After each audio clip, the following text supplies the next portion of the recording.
Se você estiver com a sua Bíblia aberta, se não tiver, você pode abri-la neste texto. Mas voltando um pouco, aqui no capítulo 13, uma vez que o capítulo 15 de João, em síntese, trata da continuação do discurso de despedida. O Senhor está vivendo os seus últimos dias aqui na terra, está preparando os seus discípulos para a sua ausência, está preparando um pouco a sua igreja. E ele começa no capítulo 13. Alguns estudiosos acham que este episódio da lição do lava-pés já poderia fazer parte dessas últimas palavras de despedida de Jesus, se não todo, mas a partir do versículo 21 do capítulo 13, realmente nós temos algo que se refere de indicação dessas últimas palavras do Senhor Jesus, em que ele fala que o traidor, ele indica o traidor, depois ele nos dá a célebre lição sobre o novo mandamento vos dou, que ameis uns aos outros, assim como eu os amei. Depois ele avisa a Pedro e adentra-se ao capítulo 14, quando ele vai confortar os seus discípulos, dizendo: não se turbe o vosso coração, credes em Deus, credes também em mim. Aparece aqui no capítulo 14 a figura de Tomé, dizendo: Senhor, nós não sabemos para onde tu vais, como saber o caminho? E Jesus responde aquelas palavras que todos nós conhecemos: eu sou o caminho e a verdade e a vida. Ninguém vem ao Pai senão por mim. Continua esse capítulo 14, quando Jesus promete outro Consolador, e adentra ao capítulo 15. Ao capítulo 15, em que começa com uma expressão característica de Jesus, que somente ele o faz. Nenhum profeta faz isto, nem pode fazê-lo. Ele diz: eu sou a videira verdadeira. Essa é uma expressão muito usada por Jesus. Eu sou o pão da vida, eu sou o caminho, eu sou a verdade, eu sou a vida, eu sou o bom pastor, em que ele diz: o bom pastor dá a sua vida pelas ovelhas. Depois eu sou a porta das ovelhas, eu sou a água da vida, eu sou a luz do mundo. E assim as expressões muito usadas, inclusive e principalmente no Evangelho de João. É interessante que os evangelhos sinóticos, Mateus, Marcos e Lucas, eles relatam várias parábolas de ensinos magistrais para nós. João não registra nenhuma parábola. Até aquilo que parece às vezes ser uma parábola, na realidade não é. Quando nós fizemos um estudo, ou quando fizemos um estudo aqui na igreja sobre parábolas, nós mostramos que este capítulo 10, Jesus é o bom pastor, não é uma parábola. João não entra em pormenores de parábolas. Aliás, uma das coisas mais impressionantes do Evangelho de João é que João vê Jesus como Deus. Ele não se preocupa com a genealogia de Jesus, com a mãe de Jesus, com o pai de Jesus, com a família de Jesus, com os seus ancestrais. Ele parte de uma perspectiva de fé. Ele começa dizendo: no princípio era o Verbo, e o Verbo era Deus, e o Verbo estava com Deus, e ele era Deus. Depois ele diz: e o Verbo habitou entre nós, e vimos a sua glória, glória como a do unigênito do Pai. Pois bem, meus irmãos, nós vamos centralizar a palavra de Deus nesta noite neste capítulo 15, versículos 5 a 7. Eu sou a videira, vós os ramos. Quem permanece em mim e eu nele, esse dá muito fruto, porque sem mim nada podeis fazer. Eu queria que a igreja repetisse comigo, que todos repetissem. Sem Jesus nada podemos fazer. Todos. Sem Jesus nada podemos fazer. Você crê nisso? Você crê de fato nisso? Se você não disse conosco, é porque talvez você não creia. Ou então, está com tanta preguiça que não quer nem participar do trabalho de Deus. Sem Jesus, nada podemos fazer. Nós vivemos num mundo muito difícil.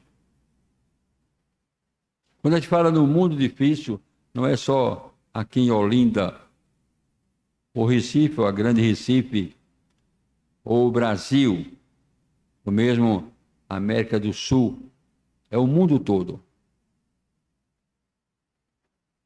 Cada dia nós somos chamados, impactados com a verdade do Evangelho. Enquanto eu orava e preparava essa mensagem, eu perguntava a mim mesmo, e dizia, o que é que está havendo com a igreja de Deus? A igreja de Deus sou eu e vocês, ou somos eu e vocês, todos juntos. A igreja de Deus de uma maneira geral. O que está acontecendo? E muito especial, o que está acontecendo com a nossa igreja, a Igreja Presbiteriana do Brasil, que não cresce. Não cresce. A Igreja Presbiteriana do Brasil é uma das que menos cresce no Brasil. Ela se divide em concílios. É um presbitério que tem algumas igrejas, aí resolve organizar um outro presbitério, mas com as mesmas igrejas. As mesmas igrejas. E depois outros presbitérios e outros sínodos. E assim nós vamos aumentando presbitérios e sínodos. Mas não igrejas. Não igrejas. Por quê? O que é que está havendo? Essa pergunta, meus irmãos, ela é muito própria para essa mensagem desta noite até chegar ao final dela. Se você não está preocupado com isso, eu estou preocupado. E muito.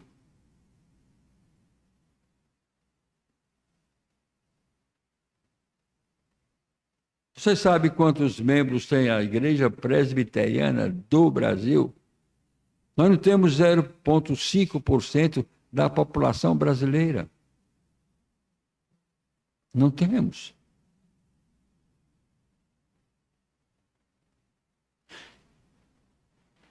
No Nordeste, nos estados do Nordeste, Pernambuco é um dos estados mais evangelizados.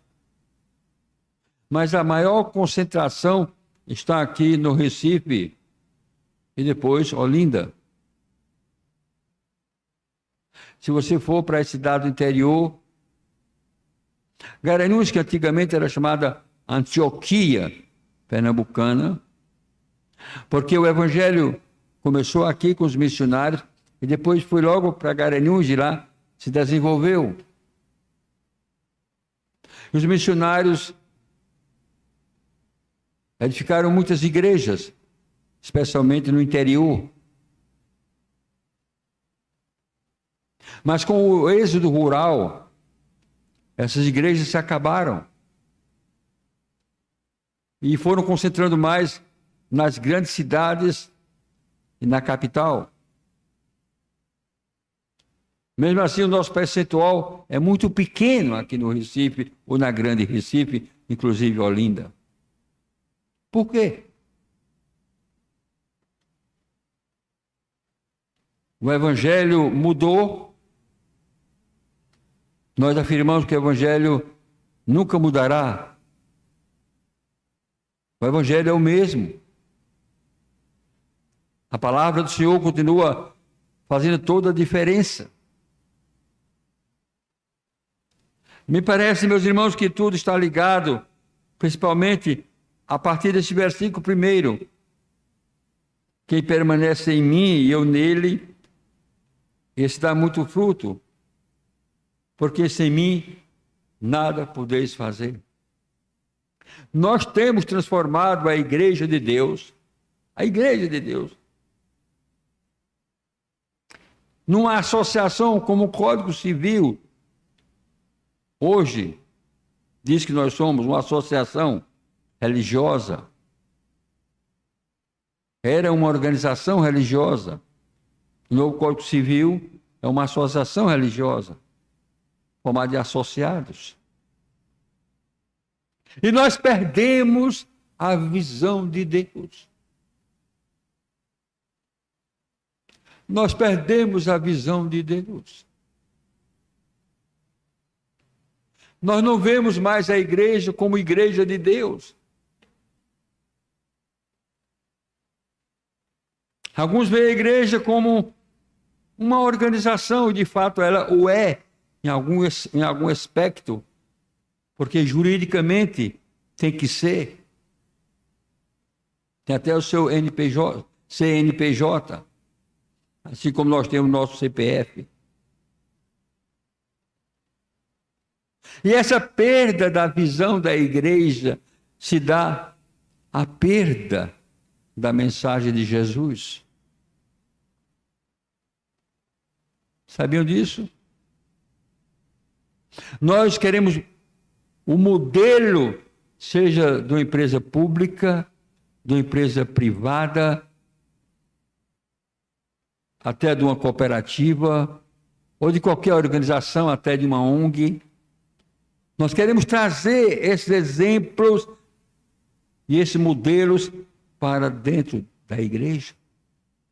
A minha pergunta é: será que o Senhor Jesus se preocupou em se tornar uma pessoa, vir aqui, morrer por nós e constituir uma empresa feita a Petrobras, ou o Grupo João Santos, ou o Bom Preço, Carrefour, ou qualquer outra empresa? Será que Jesus doou a sua vida, o seu sangue no madeiro infamante do Calvário para formar uma empresa? Foi para isso. Mas nós estamos usando esses modelos para a igreja de Deus. Os concílios estão usando como se fosse a igreja de Deus. Jesus disse que uma alma vale mais do que o mundo inteiro. Será que uma ação da Petrobras, da Eletrobras, do Banco do Brasil, vale tanto quanto uma alma humana? Será? Qual a visão que nós temos da igreja? Que igreja? Você, eu. O que é que eu sou? O que é que você é? Você é um RG e um CPF? Afinal de contas, quando eu batizo o irmão, recebo profissão de fé e batismo, automaticamente a gente preenche uma ficha, eu peço ao reverendo Danilo, ele coloca lá no computador. Esta semana mesmo, eu precisei para uma questão de atas. Aí disse: reverendo Danilo, por favor, me ajude aqui. Nesses 4 nomes, era a comissão de exame de conta de tesouraria. Eu preciso do RG e do CPF, ele automaticamente foi no computador e me deu? Você é simplesmente isso, um RG e um CPF e mais nada. O que Jesus quer dizer quando ele disse: quem permanece em mim e eu nele, esse dá muito fruto, porque sem mim nada podeis fazer. Nós somos uma empresa de ações preferenciais, não preferenciais, acionistas, às vezes até sem controle, ou formado de sócios, por cota de responsabilidade limitada, ou até uma firma pessoal. Somos isso, meus irmãos. Somos isso. No mundo de hoje, tão desenvolvido, nós somos isso. Como pensar que na reforma a rainha da Escócia tivesse mais medo do reformador do que um exército aguerrido? Ela tinha medo do CPF, na época não existia, ou do RG. O que fazia medo?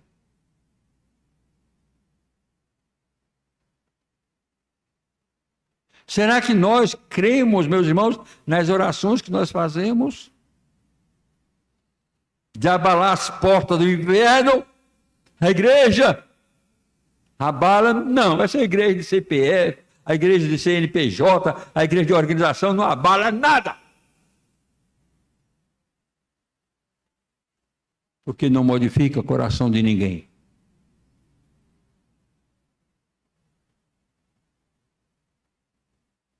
Jesus está falando de fruto espiritual. Dá fruto espiritual. Quais são os frutos que nós temos dado? Passam-se dias e dias, e meses e anos. E muitas vezes nós estamos perdendo as pessoas. Quando algumas morrem e vão para o céu, nós não perdemos, ganhamos. Porque essa é a função da igreja. Preparamos as pessoas para o céu. Mas quando eles saem, desaparecem, vão embora. Onde eles estão? E vamos diminuindo o rol de membros. Todo ano temos que atualizar o rol de membros, de 2 anos. De gente que nunca mais veio, de gente que não vem, de gente que desapareceu, de gente que não dá a mínima satisfação, de gente que mesmo sendo visitada não volta. O que estamos fazendo? Qual o fruto espiritual que esta igreja está? Será que a nação brasileira, agora vamos restringir, e vamos depois restringir mais para Olinda? Será que a nação brasileira, ou Pernambuco, ou aqui Olinda, está sentindo o impacto da igreja evangélica e agora sem cor denominacional, sem ser igreja presbiteriana, igreja batista, igreja Assembleia de Deus, a igreja de Deus, os salvos do Senhor, aqueles que Cristo salvou? Qual o impacto que nós estamos fazendo na sociedade? Qual? Muitos de nós estamos fazendo as mesmas coisas que fazíamos.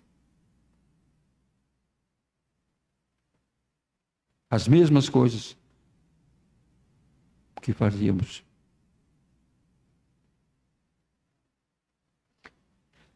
Permanecer ligado ao Senhor Jesus é se desvencilhar do pecado. É aquilo que Cristo vai dizer, tanto na sua oração sacerdotal, quanto aqui também nessa passagem. Vocês não são do mundo, mas estão no mundo. Eu não sou do mundo, mas estou no mundo. Então, qual é o impacto que eu faço como nova criatura? neste mundo? Qual o impacto? Se eu puder prejudicar o outro a meu favor, e às vezes nem a meu favor, eu prejudico. Eu prejudico. E pior, às vezes eu faço em nome de Deus. Leiam a história. Leiam.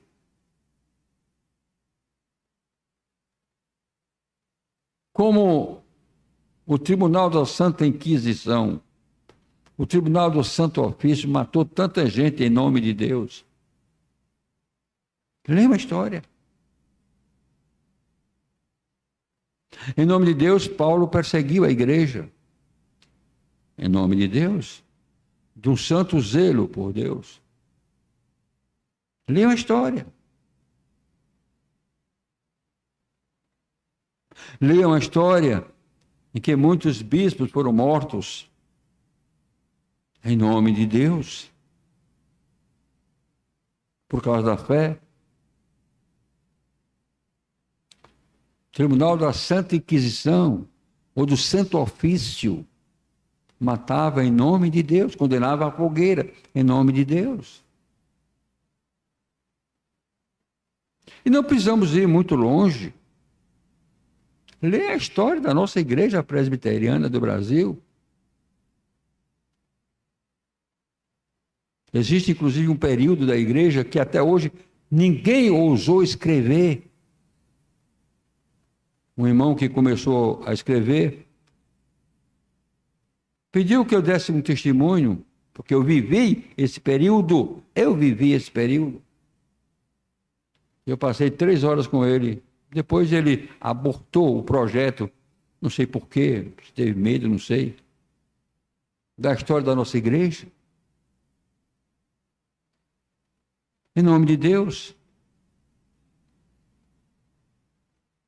presbitérios, sínodos, pastores, divisão de igrejas, em nome de Deus. Em nome de Deus. Será que isso é fruto espiritual? Será que isso agradou a Deus mesmo? Será que as nossas atitudes todas têm o crivo do Senhor? Tem medo? Crivo de Deus? Que Deus nós estamos pregando? Que Deus nós estamos vivendo? Que Deus? Porque nossas orações não passam do teto, se é que chegam ao teto. Por quê? Parece que nós não estamos ligados ao Senhor. Eu saí da vida agrícola há muitos anos, porque até o início da minha adolescência eu vivi no interior, na vida agrícola. Eu sei o que é plantar café, sei o que é plantar bananeira. Eu sei. Eu sei o que é plantar determinadas coisas. Sei como é. Inclusive vivi na zona da mata. Eu sei o que é uma árvore sadia, uma planta sadia. E sei quando ela está doente.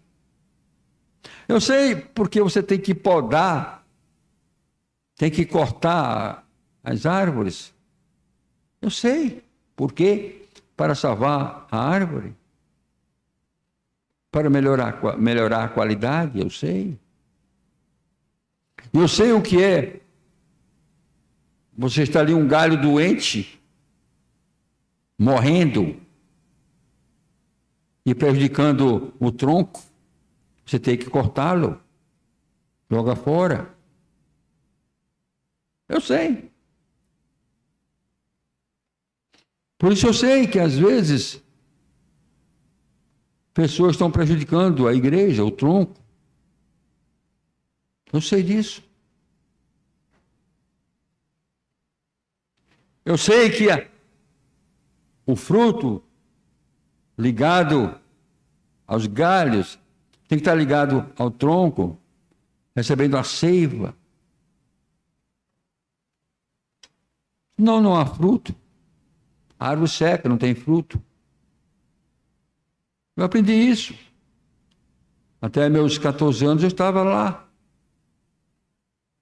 No inverno brabo como este, no meu interior, frio de 14, 15 graus, normal, 14, 15 graus, trabalhando na agricultura, com estopa nas costas para esquentar e a água correndo.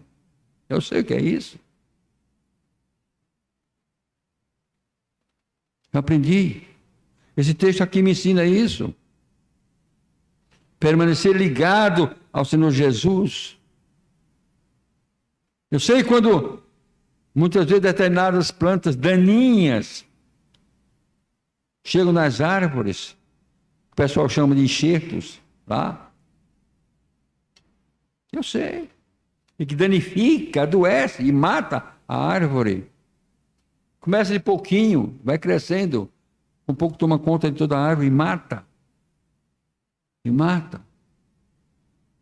Por isso que quando eu falo do pecado que chega de mansinho, devagarzinho em nossa vida, e que às vezes a gente não liga porque vem devagarzinho, bem gostoso, como falou hoje o reverendo Danilo, não usou a palavra gostoso, mas sim ter isso, como vem precioso, forma bonita, a gente vai deixando, ele vai se aproximando, e aqui a pouco toma conta do indivíduo, você pensa que não, acabou o seu gosto pela igreja, você não tem mais motivação nem de louvar a Deus, você não tem mais motivação de cantar, você perde o desejo de orar, você gosta muito de assistir televisão, mas não gosta de ler a Bíblia, e vai perdendo, e pouco a pouco o mundo vai entrando na sua vida, e você vai se desligando do Senhor Jesus. Eu sei disso. E essa comunhão com Cristo vai desaparecendo. Vai desaparecendo. E nós começamos a dar ouvidos às vozes lá de fora, as vozes do maligno, as vozes do inimigo. E vamos nos desligando do Senhor Jesus. E a nossa vida torna uma vida insípida. Não tem mais sabor. Não tem mais gosto. Não tem mais sentido.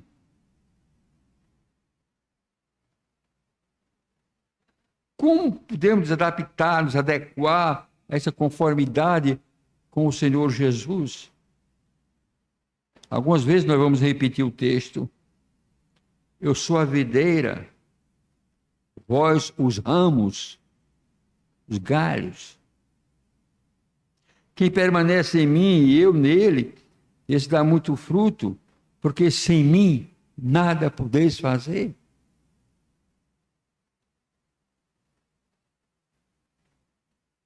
Conheci um advogado, um grande advogado.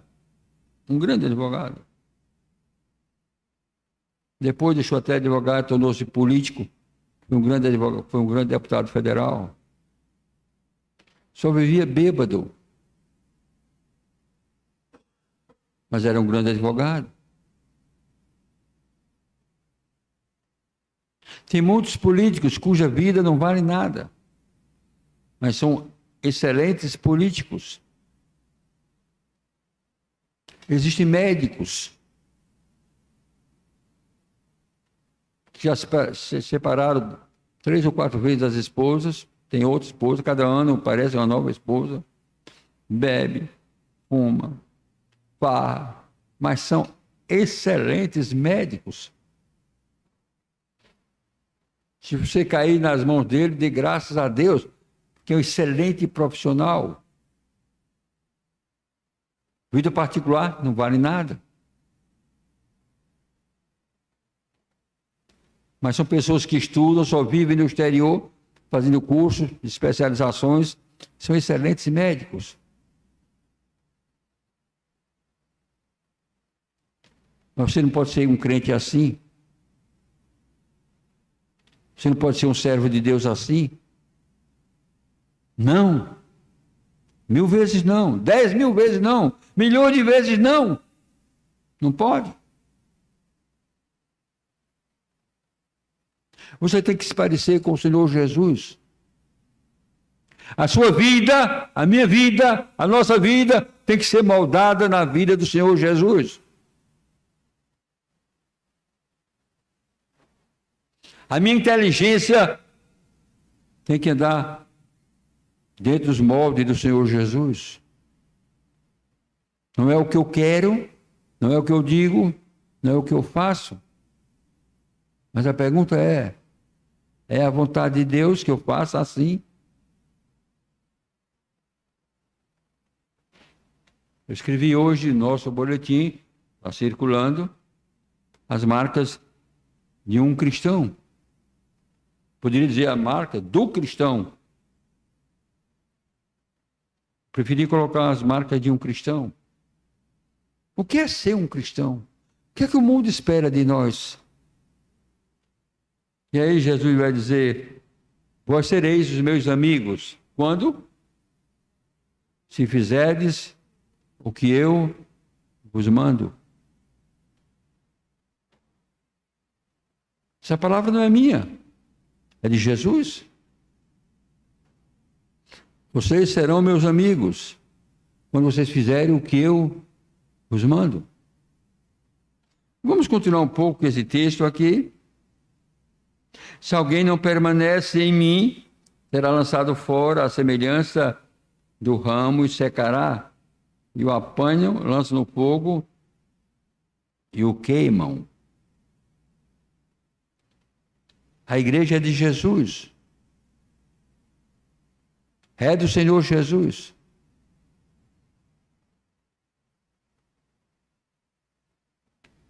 Uma das vantagens de viver mais é a experiência que você tem de ver quantas pessoas sofreram quando quiseram ser donos, senhores da igreja de Deus.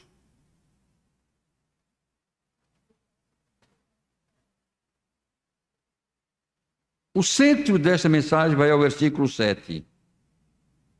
E o versículo 7 diz: se permaneceres em mim e as minhas palavras permanecerem em vós, pedireis o que quiseres e vos será feito. Aqui são duas condicionais, se e se. Qual o segredo aqui? O se. Tão simples, né? Tão simples. Se vocês permanecerem em mim, é a primeira. Se vocês permanecerem em mim. Vocês são os ramos. Vocês têm que permanecer em mim, ligado a mim. Significa o quê? Me obedecer. Viver como eu ensino. Viver como eu ensino. Praticar a minha palavra. Isso é o segredo.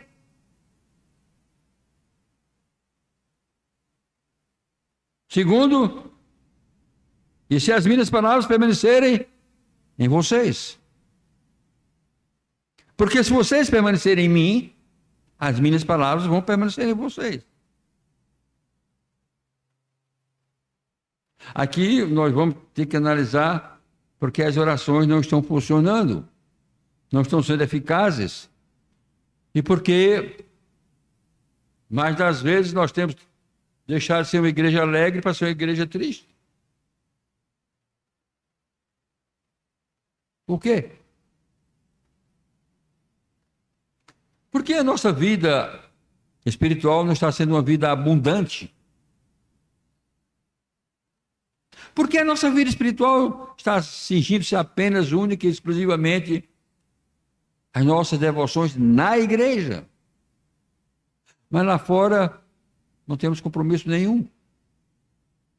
Nada. É tudo do mesmo jeito. Olhe, se vocês permanecerem em mim, se as minhas palavras permanecerem em vós, uma coisa maravilhosa vai acontecer. Quem é que está dizendo isso? O Senhor Jesus. Qual é a coisa maravilhosa que vai acontecer? Podemos pedir o que quisermos e nos será concedido. Por que pedimos e não recebemos?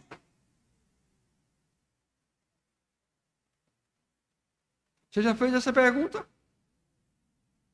Por quê? Possivelmente porque nós não estamos permanecendo no Senhor Jesus e porque as palavras dele não estão permanecendo em nós.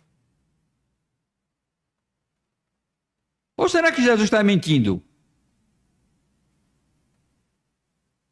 É até pecado pensar que Jesus está mentindo. É pecado isso. Mas, se eu peço e não recebo, continuo pedindo e não recebo, e Jesus não está mentindo, só existem duas razões. Ou eu não estou permanecendo no Senhor Jesus, ou as suas palavras não estão permanecendo em mim. É uma dedução lógica e bíblica.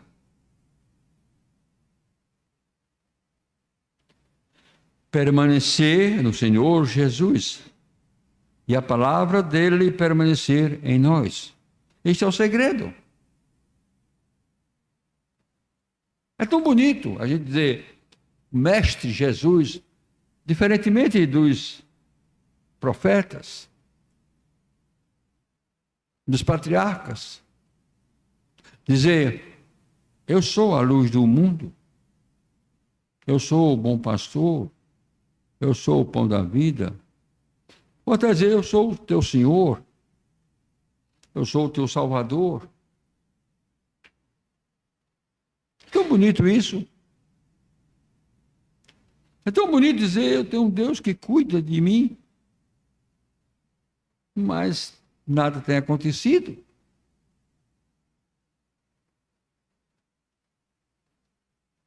Se vocês frequentarem ou frequentassem concílios, como eu frequentei, vocês viriam muitas vezes as decisões inócuas. Quantas vezes eu fui para o Supremo Conselho e uma vez me escalaram para pregar na comissão executiva do Supremo Conselho. Comissão executiva do Supremo Conselho só tem a liderança, presidente de sínodos, secretários, etc, etc, que a gente vai para Brasília ou para outro lugar, São Paulo, outro lugar, e passa 8 dias trabalhando, 8 dias.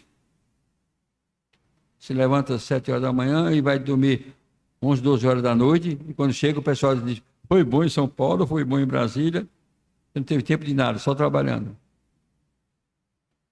Eu ia com uma mala, voltava com 2. Não era porque eu fazia compra, não. Era só de documentos, E muitas vezes, quando eu pegava o avião, lá em cima mesmo, eu dizia: Senhor, o que é que eu levo para a igreja? Que decisões eu levo para a igreja? Para fortalecer os meus irmãos. Senhor, meu Deus, me dá uma luz. Passei 8 dias trabalhando. Estou levando uma mala só de documentos. Mas Deus, o que isso vai adiantar para a igreja? O quê?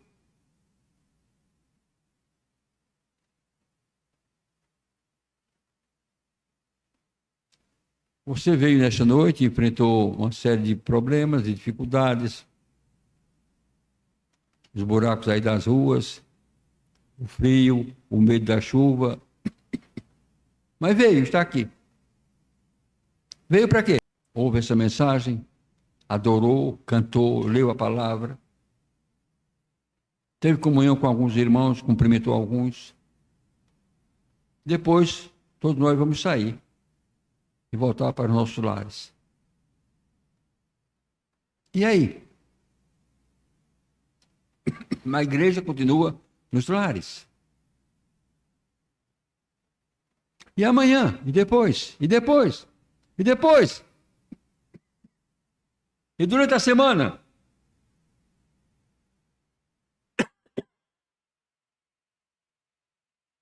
Você vai viver durante a semana com esta alimentação agora, de aqui e de agora? É isso?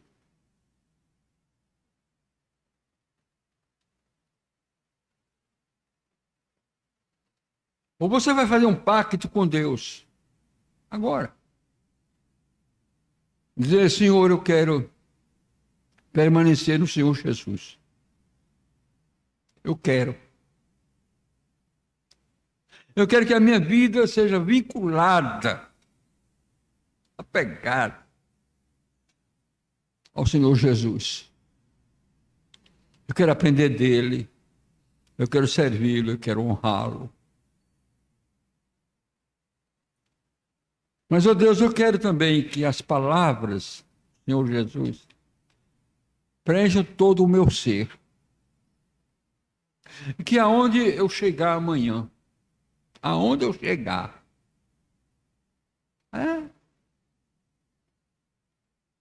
se você faz hidroginástica, amanhã você está lá. Tá. É tão simples. Pastor, como é que... você nem imagina. Você é você. Se você faz hidroginástica, ou faz academia, ou vai correr em algum lugar que não estiver chovendo, né? Sabe de uma coisa? A sua aparência será outra. As pessoas vão notar a sua vida. Alguém vai chegar perto de você. Você passa a exalar o que diz a Bíblia, o bom perfume de Cristo. Sabe disso? Você pensa que não? Vai. Vai.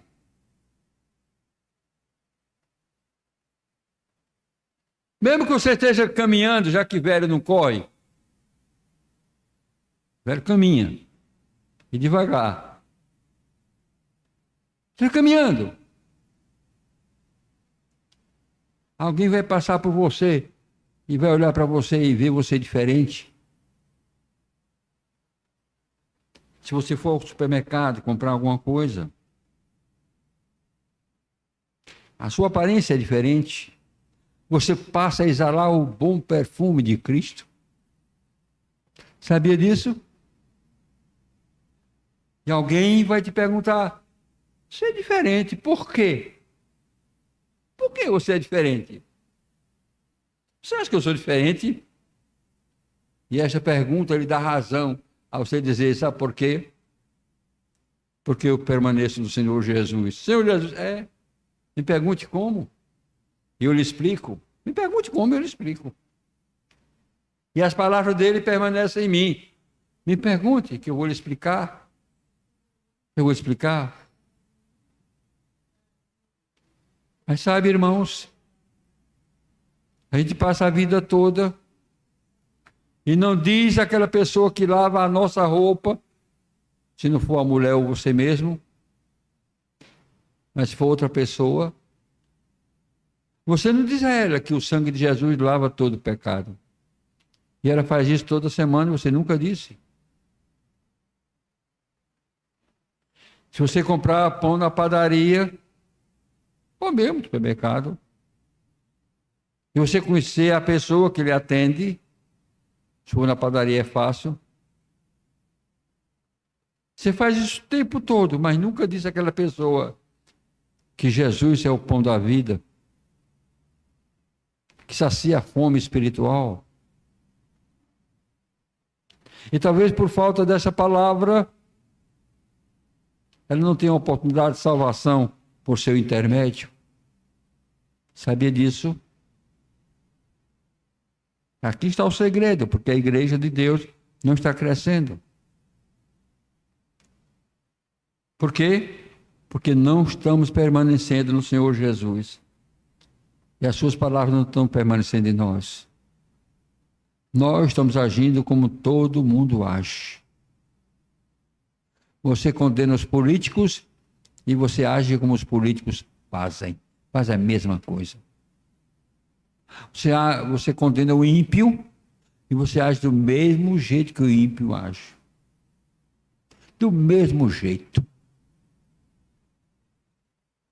Eu contei uma história, faz tempo isso, mas com essa história eu vou concluir. Conta-se que um caixeiro viajante, alguns de vocês não sabem o que é caixeiro viajante. Os prestamistas antigos, pessoas que saíam montadas a cavalo, às vezes até a pé, vendendo a prestação no interior, nas fazendas, nos sítios. Ainda hoje existe. Ainda hoje existe. Pessoas que vão lá e todo mês vai lá e recebe uma prestaçãozinha. A pessoa não compra na cidade, mas compra aquelas pessoas. Mamãe comprava, minha irmã compra. Foi bem, um caixeiro viajante. Certo dia, chegou na casa do senhor e já era tarde. Aí, conversando com o senhor estava muito triste. O dono da casa, muito triste. Ele disse: meu amigo, eu estou muito triste e preocupado. Faz 2 dias que a minha patroa, assim chamavam ele antigamente, né? Embora as mulheres continuem sendo patroa dos maridos, eles é que pensam que não são, mas ela continua sendo.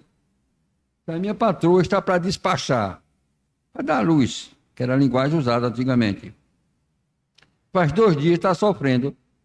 Está lá na camarinha, no quarto lá da família, com a parteira e com outras amigas, com outras pessoas.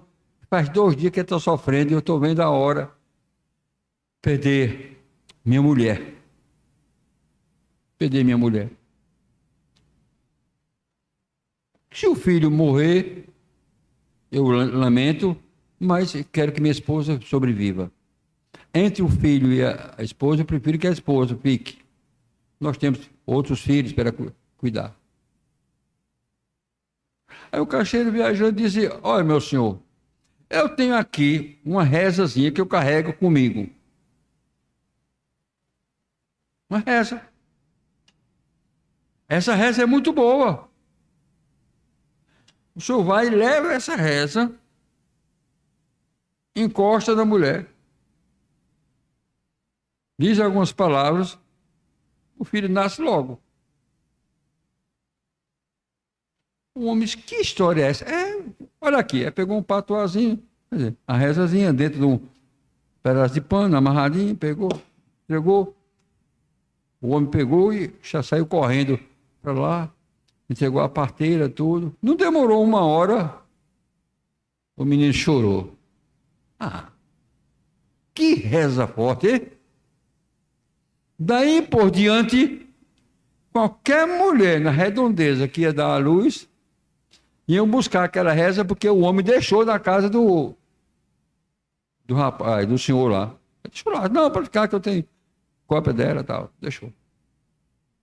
Mas de tanto passar de mão em mão,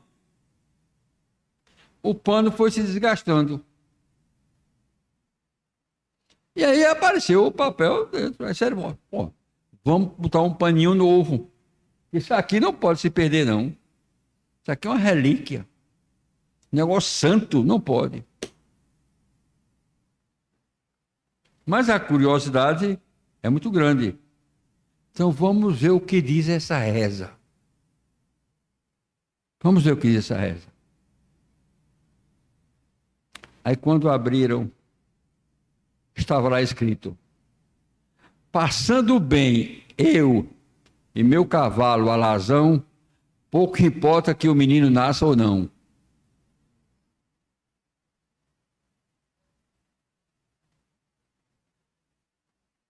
É engraçado, não é? É engraçado.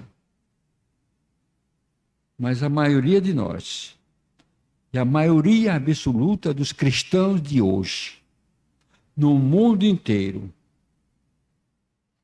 são iguais àquela reza. Passando bem eu e minha família, o resto que se exploda. E nós fazemos isso, somos crentes, oramos, lemos a Bíblia, pregamos, mas na hora que alguém precisa de nós, ou que nós temos que tomar uma decisão, a gente toma as decisões pensando justamente nisso, passando bem eu e alguns, o resto que se exploda. Esse não é o ensinamento do Senhor Jesus. Não é e nunca foi. E nunca foi. Estas não são palavras do Senhor Jesus. Quem procede assim, Jesus não está nele, nem as palavras do Senhor Jesus estão nele. Se vós permaneceres em mim, e as minhas palavras permanecerem em vós, pedireis o que quiserdes. Analise agora. Se você não se lembrar dessa mensagem hoje, nem amanhã, mas não se esqueça desse versículo. Pedireis o que quiserdes, e vos será feito. Deus nos abençoe. Amém.